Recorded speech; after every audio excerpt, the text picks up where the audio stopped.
Hey guys, welcome back to more Lord of Heroes. In today's video, we're going to be giving some tips on how to progress faster in the game. Resources are really scarce, so if you can optimize the way you progress through the game, it's really going to help you out. So let's get into it.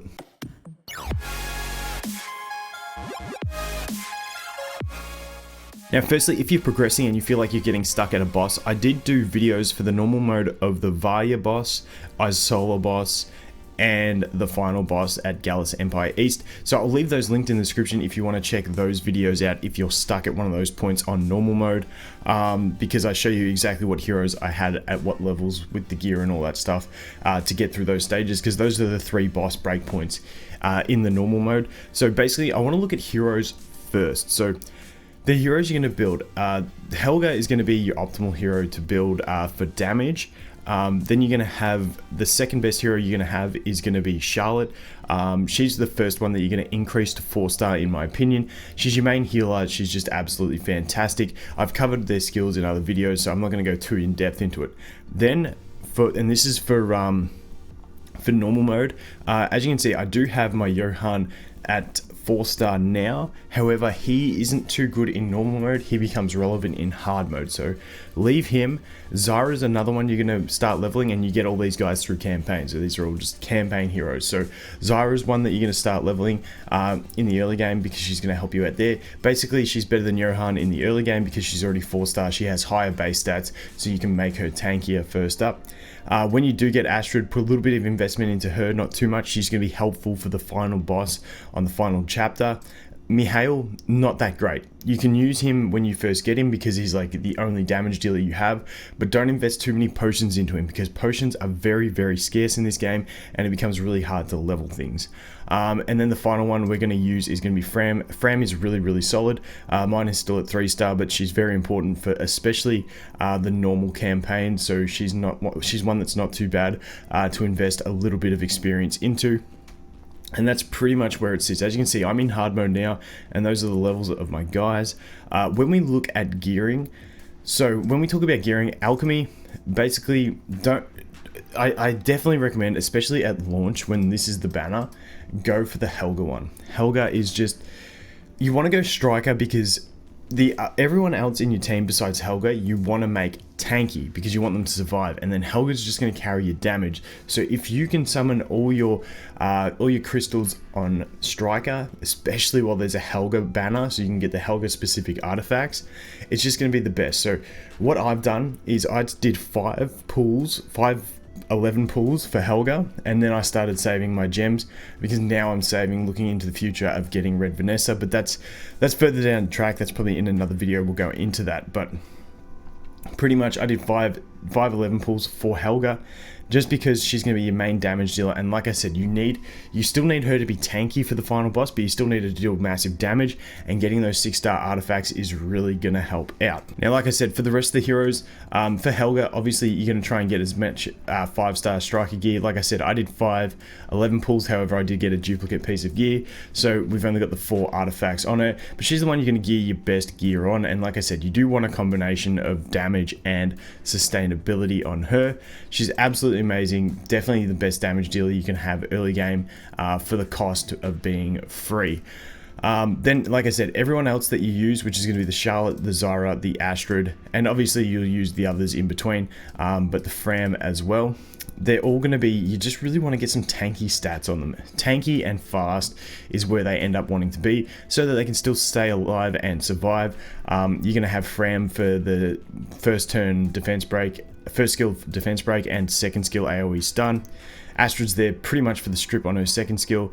You got Zyra for the AoE attack break on the second skill, but also a stun chance on the first skill, which isn't too bad. And then, like I said, Charlotte heals and Helga damage. That's the basic team you want to work on. And then when we get into hard mode, we'll probably do a hard mode progression video later on, but that's the basics there. Next up, we're going to look at a few things that you want to do just regularly to make sure you're getting enough resources and stuff, because like I said, those guys, you don't want to just dump all your potions into one of them. You want to level them up fairly evenly because potions are very scarce, but to get all the resources you need, the first thing I want to look at is going to be the Mystic Shop.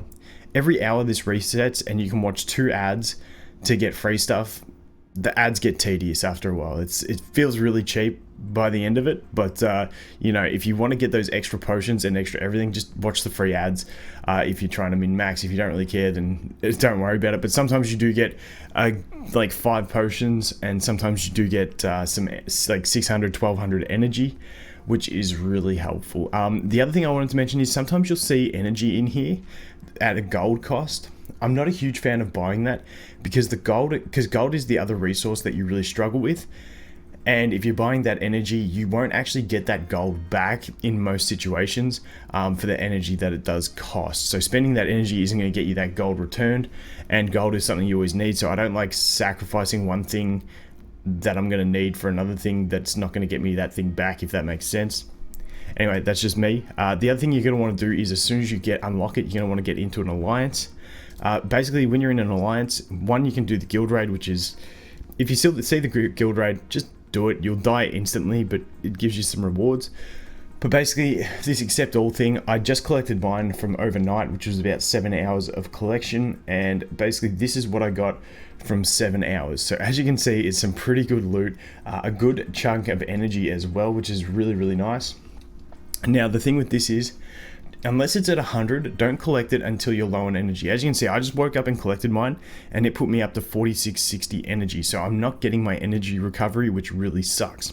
Same thing goes for collecting energy from the inbox. The next thing I want to look at is going to be in the world is the expeditions. Make sure you just keep dispatching your expeditions in the bottom right there. It's just an autofill send. It costs you some energy, but normally you're going to get that energy back from the expedition plus some other stuff. The options it's going to give you is sometimes going to be either renown or energy, in which case I normally take the energy, but sometimes it's a good chunk of renown, like 600 renown versus about 1 or 2 experience potions. Then I sometimes take the experience potions if I'm really trying to push levels. Otherwise, I'll take the renown because I want to get to 500,000 as soon as possible so that I can get the red Vanessa.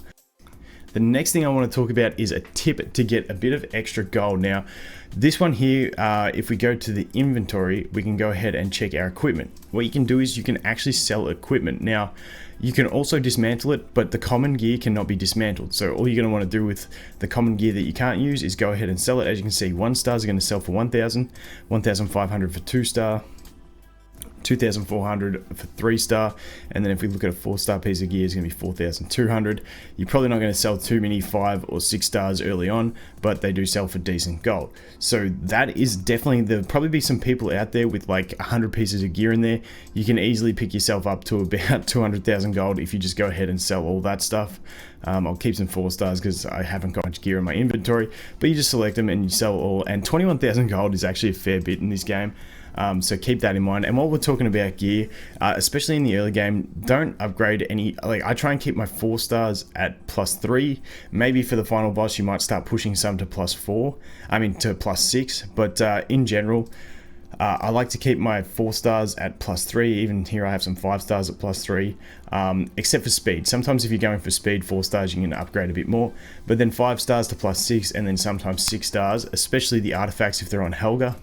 That's when I'm going to do them to +9, but you don't want to waste too much gold in upgrading unwanted gear is the basic gist there. And I've just removed my head for the final tip, and that's going to be this little progress thing. Make sure you keep working through it. If there's one of the stages you can't get 3 star on, just progress past it, keep going, and then come back to it once you're a little bit stronger, because there is a lot of those earn 3 star requirements on them, and you know, if you can get that, it's just going to help you out. So if you're struggling with the 3 star, just go past it. Like I have here, I've got one to get 3 star on 3-4 hard. I couldn't get the 3 star, so I just kept progressing, and eventually I'll go back to it once I'm a bit stronger, and then I'll just come back and fill out the other ones. So that is going to be it for my progress tips for early game, guys. I will be back with like a mid game, late game type one, but I really want to work right through them first. So the guys that did start at global with me, let's keep experimenting. Anyway, guys, thanks for watching. I hope you have an awesome day, and I look forward to seeing the next one. Cheers.